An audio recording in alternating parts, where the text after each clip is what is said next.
Yo, what's happening, everybody?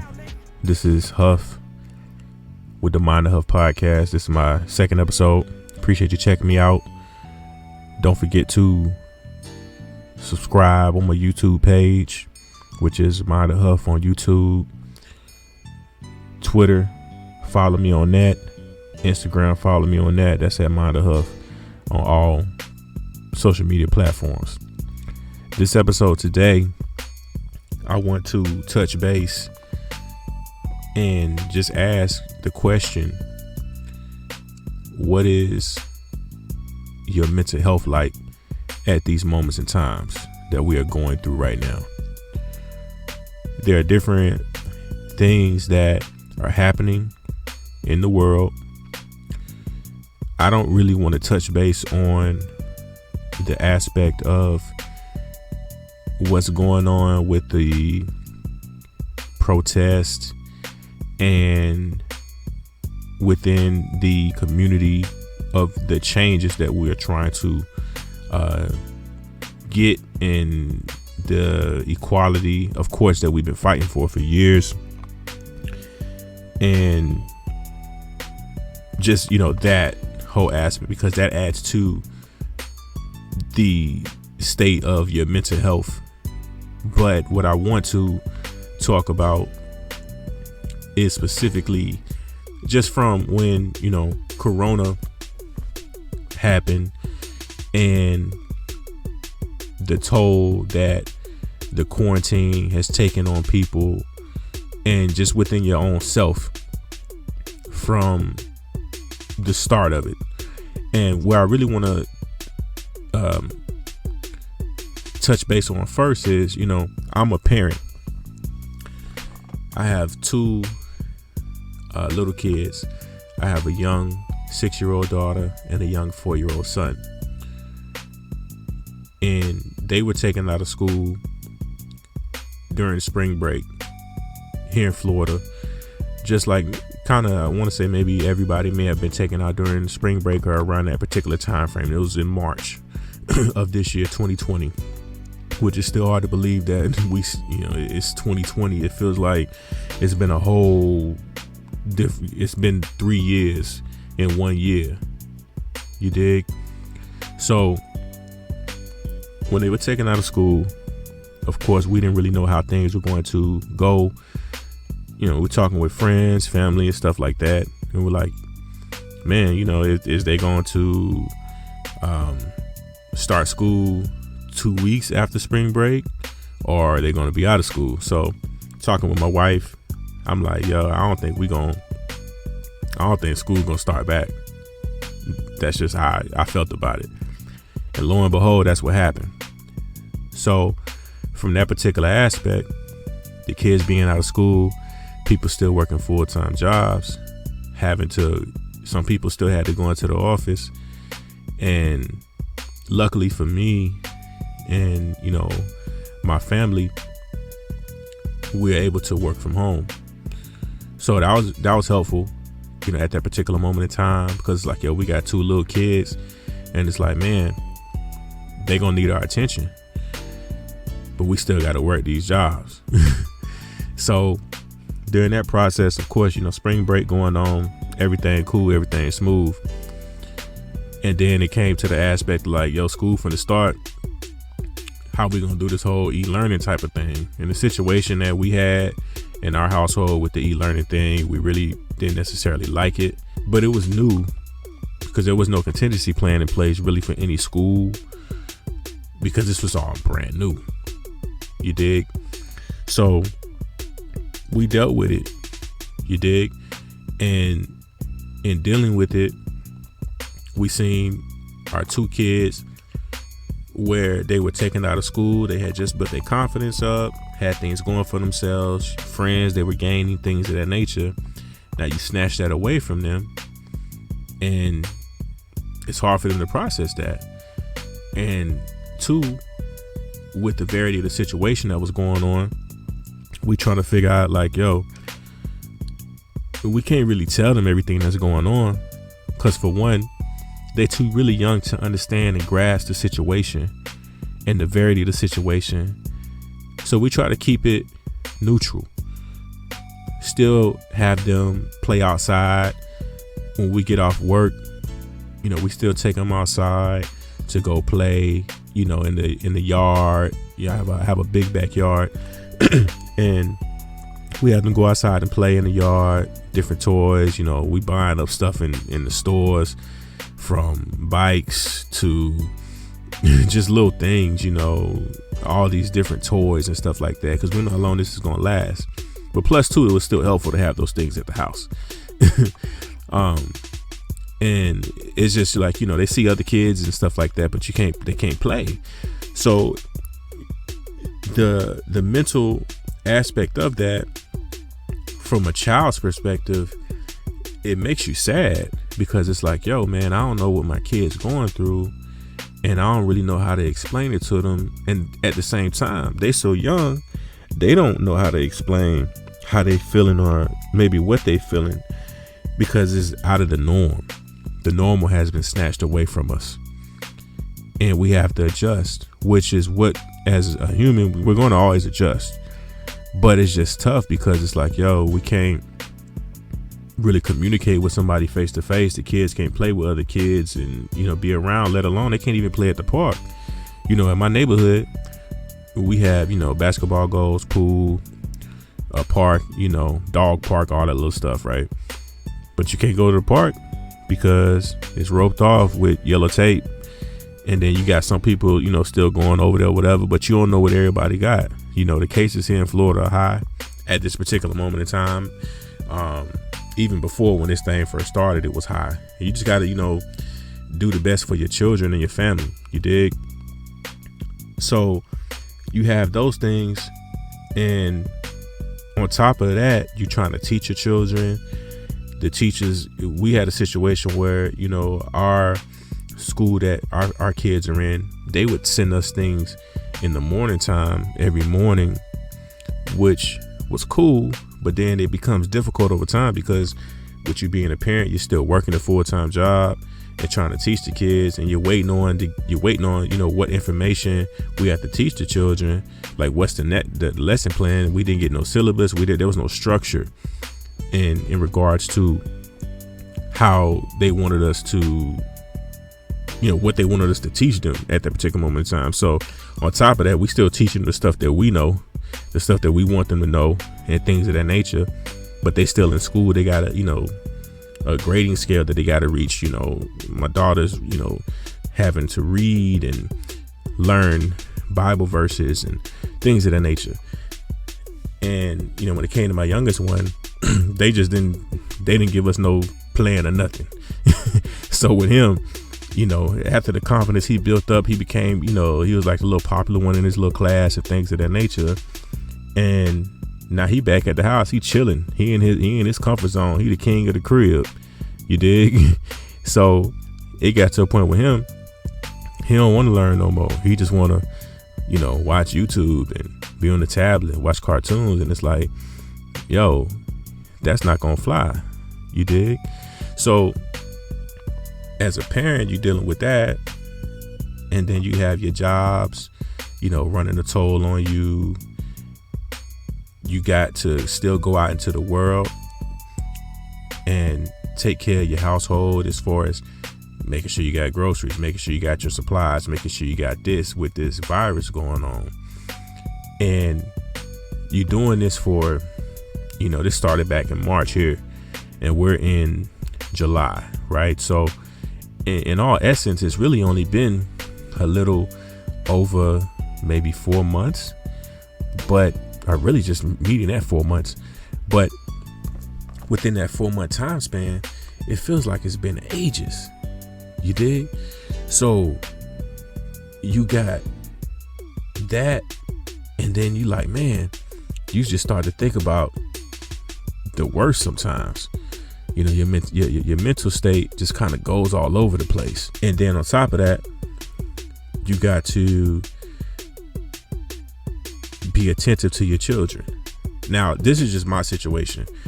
I'm thinking about what is everybody else going through from the same aspect, because depending on what age range your children are in, it's going to be a difference of what you're experiencing. if you have older kids that kind of understand things, they can kind of fend for themselves, go make their own food, stuff like that. It may be a little bit more easy to deal with, right? But then talking with, some other people, some other people, that maybe have kids that are even within the age range where they can not take care of themselves, but you dig, like make their own food, stuff like that. They just not used to their kids being at home all day. And it's just crazy how some, parents rely on schools specifically, or these, other outlets to kind of like, I wouldn't say take care of their kids, but almost take care of their kids. It's crazy. So it's like at this particular moment in time, it's, you can look at it from different aspects. You're learning about your children, their weaknesses, their strengths. You're also learning your weaknesses and your strengths. And that's taking a toll on some people, because some people don't want to really kind of, fess up to the things that they, suffer in or that they're weak in. And then on top of that, you have just the aspect of just trying to live life and the uncertainty of the current state of the country, or the current state, not just the country, but this is just your county. Your county, so the school's about to start here in, a little over a month. There's still no answers on how they gonna handle things, what direction they gonna go into. For me and mine, we gonna make sure we make the best decision for our kids, and I hope you do too. So with the uncertainty of that, it makes it difficult, and it messes with your mental. A lot of people that I talk to, they just like, yo, man, I don't know what's going on. Like sometimes I feel depressed, and I don't know why. I don't know what's going on. It's like just being, in this state of how everything is going on, from being quarantined and then opening stuff back up, and then stuff closing back up because there's more cases here, more cases there. We live, we in Florida, so it's like number one cesspool right now. It's just like you having things taken away from you that you just don't normally have to deal with. Like, it's crazy to be driving and you see the park open, like the field, but the kids can't go play on the slides.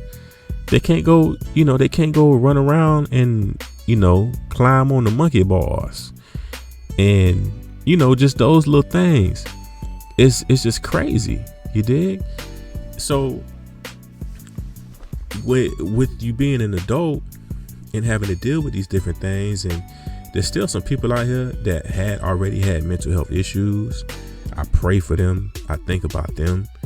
And you have people that got other health issues going on. You got people that's suffering through, just different serious health issues, and family members trying to be there for each other. But everybody is just going through it right now. So I feel as though it's very important to do or find the things that make you happy, the things that can help you maintain your sanity, the things that can help you maintain some type of positivity. Because once this thing is, said and done, as far as, with however the country is going to move forward with, this virus, and once this virus thing is over with, or whatever it is, under control, we all going to need to seek some type of professional help. And my plan with, my podcast is to have certain guests on for different topics and things of that nature, specifically with the topic that I'm talking about right now, to help guide in the direction of where to seek this help from.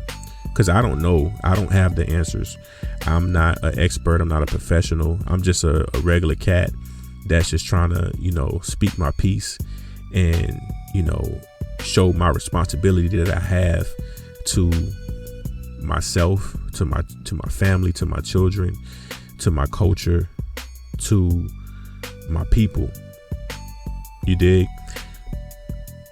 So again, make sure that you guys are maintaining some type of sanity, because it's a lot going on just with quarantine. And I feel, again, a lot of times we still don't got our stuff together. Even going through this virus, people still want to go out and party, which ain't nothing wrong with that. Just do it safely. But a lot of things just ain't important right now. It's not important to go to the club. It's not important to pop bottles. It's not important to do all these things that are just made up facades. It's like not even real. It don't matter. It really don't matter. You dig? What matters is taking care of your family, maintaining your sanity, making sure your household is straight. And even when your household is straight, and let's say you good, ain't no reason to go out to no club. What you going to the club for? You just gonna get infected. You dig what I'm saying? You gonna get infected. You gonna pass that on to grandmama and them. You want to do that to grandmama and them. You want to do it to your aunties, your cousins. Like, think about your folk. And the important part of making sure your folks straight. In order to make sure your folks straight, you got to be straight. You understand? So I feel like our community, we got to take a step back, man, and properly plan, understand the severity of the situation that we in, specifically within your own self. Mentally, mental health is important. You know, I got, again, some family members and some friends that are in that particular field. I'm definitely going to have them. I'm going to reach out to them and have them be a part of this, just to get some understanding on the type of help that you may need or that you may seek. Because I don't know whether you have to speak to a counselor, a psychiatrist, or a psychologist. I don't know the differences between them. I just know that, you know, everybody needs to talk with somebody and seek some type of advice in how to move forward with this. And also just maintain that, you know, throughout the years or whatever. So again, man, make sure that you guys are checking up on these babies. The babies are the most important thing. It's not fair to them what's going on. It's not fair to them that their childhood was basically interrupted with this pandemic. Again, we all have never been through this, but that's not an excuse that we can use to our children, because it's not fair and it's not right for them. Of course, it's not right for all of us, but in that same aspect, you know, if you're listening to me in my podcast, I appreciate it. If you're of a certain age range, you've had a childhood already. You've had certain experiences. You've had those things, and you want to just make sure that your kids can have those same type of experiences, or some type of sanity, or some type of normalcy while going through this pandemic. And in the process of doing so, you have to make sure that you maintain some type of normalcy. Me, myself, personally, I like to work out. I like to jog. I like to get fresh air first thing in the morning, just so I can feel good about myself throughout the day. You dig what I'm saying? You know, I like to listen to music. I like to, you know, do some type of artsy types of stuff. You dig? So those are the things that help me maintain my sanity, so I can be there for my children, and for my wife, and for my mother, for my brother, you know, for my pops and my siblings, you know, my sister and them, you know, my cousins. So, and also talking to your family, maintaining some type of normalcy for your family that's not there, that you don't get to see, that you can't go travel to see, or whatever the case may be. You know, that's important, you know, bonding with your family, you know, your friends and stuff like that. This is that time. So, you know, while there's some type of normalcy that is, you know, coming back or whatever the case may be, don't fall for the trick, man. Because as you can see, it's still some things going on. There's still some things going down in regards to this virus and any other thing that they, you know, concocting up. You dig? But mental health is important. You know, get you some books to read, man, or, you know, maintain some type of knowledge. Just keep yourself busy so that your mind ain't on this pandemic and just hearing about it every day. And like I said, I didn't want to focus on, you know, everything else that's going on, because again, that definitely adds to your mental state on top of this pandemic. So this is, you know, going to be the first episode just as far as my thoughts on mental health and my thoughts on what can help in a sense. Like I said, I don't know at this particular moment in time, but I will definitely have some experts on to talk about the topic. Again, I appreciate you guys for checking me out, chiming in, listening to what I got to say. You dig what I'm saying? As this thing grows, as this thing, you know, moves, it's going to get better and better. You dig what I'm saying? And we're going to keep this thing pushing. We're going to get this thing growing. And again, I appreciate all you guys. Stay blessed, less stress. You dig? And keep moving forward. I pray for you guys. I wish the best for all of y'all. And I'm out. Yeah.